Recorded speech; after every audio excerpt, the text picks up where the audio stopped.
এই মুহূর্তে আমি কথা বলছি অভিনেত্রী অঞ্জনা বসুর সঙ্গে।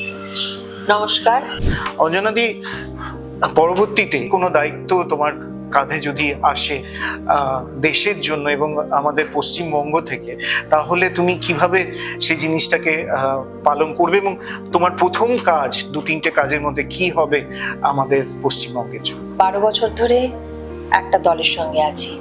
কোন দলের সাথে আছি? সরকার পক্ষে যে দল আছে সে দলের সাথে নেই, বিরোধী, এবং তখন বিরোধীও ছিলাম না আমরা। হ্যাঁ, একজন আমাদের এমএলএ ছিল। সেই সময় থেকে একটা দলে আছি মানে খুব বোকা বলে আমার নিজেকে মনে হয় না, খুব বোকা বলে আছি এমনটা নয়, কিছু একটা ভাবনা থেকে তো আছি। আমাকে সবসময় দল যে দায়িত্ব দিয়েছে আমি ঠিক সেই দায়িত্বটা পালন করেছি, করে আবার বসে গেছি।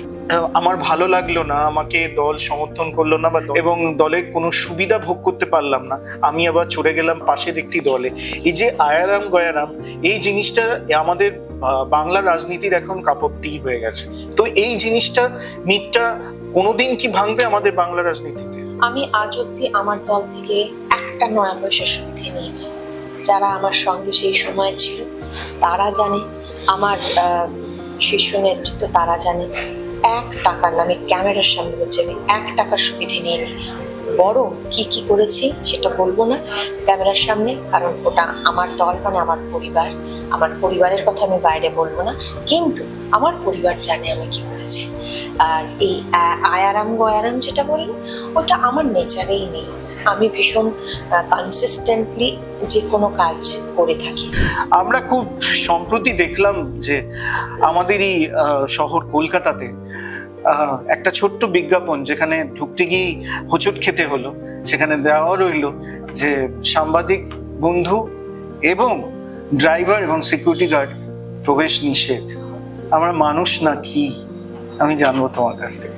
আমার কাছে সংবাদ মাধ্যমের বন্ধুরা, আমি বন্ধুই বলি সবাইকে, তোমরা সবাই আমার বন্ধু, সেটা সবাই জানে। তাদের ছাড়া যেরকম আমাদের জীবন চলে না, আমাদের ছাড়া তাদের জীবন চলে না। ভীষণ পারস্পরিক একটা বোঝাপড়ার মধ্যে, তার মধ্যে কখনো মিডিয়ার উপরে কি আমরা রেগে যাই না? রেগে যাই। এমন কোনো প্রশ্ন যেটা আমি আমার একটা খুব খারাপ সময়, সেই প্রশ্নটাই আমাকে বারে বারে পোক করা হচ্ছে, সেটা নিয়ে রেগে যাই বটে, কিন্তু তার মানে এটা নয় যে সে আর কাল থেকে আর তুমি আমার বন্ধু রইলে না, এমনটা নয়। আমাদের ইন্ডাস্ট্রিতে অনেকে আছে যারা কোথাও যায়, কোনো ইভেন্টে, কোথাও কিছু, তোমাদেরকে ফোন করে যায়, ওখানে যাচ্ছি চলে এসো কভার করার জন্য। তো এরাও কিন্তু তাদের মধ্যেই একজন, এরা কিন্তু এই জিনিসটা করেছে বহু বছর। আমি কোনোদিন করি, কোনোদিন না, কেউ বলতে পারবে না। আসলে সময় মানুষকে সবকিছু শেখায়, দেখায়। সময় সবার একরকম যায় না। হয়তো ভাবছে এখন ভালো সময় আছে, যা ইচ্ছে করা যায়, সময় ফিরিয়ে দেয় সবকিছু, সমুদ্রের ঢেউয়ের মতন। কাজে মানুষের সাথে ব্যবহারটাই থাকে গো, আর কিছু থাকে না। তোমার টাকা, তোমার পয়সা সব ফেলে চলে যাবে ওপরে, কিন্তু তুমি যখন চলে যাবে, কোনো ভালো ব্যবহার যদি মানুষের সাথে করো, তুমি চলে যাওয়ার পর মানুষ কাঁদবে যে একটা ভালো মানুষ চলে গেল। ওটুকুই আমার মনে হয় জীবন, মনুষ্য জীবনের প্রাপ্তি। একদম, আপনার ব্যবহারই আপনার কাছে প্রধান সম্পদ। এই সম্পদকে আপনি নিজেই রক্ষা করতে পারেন, এবং আপনি যত ভালো ব্যবহার করবেন তত ভালো রিটার্ন পাবেন সেই ব্যবহারে। ভালো থাকবেন, সুস্থ থাকবেন, দেখতে থাকুন টুডে স্টোরি। নমস্কার।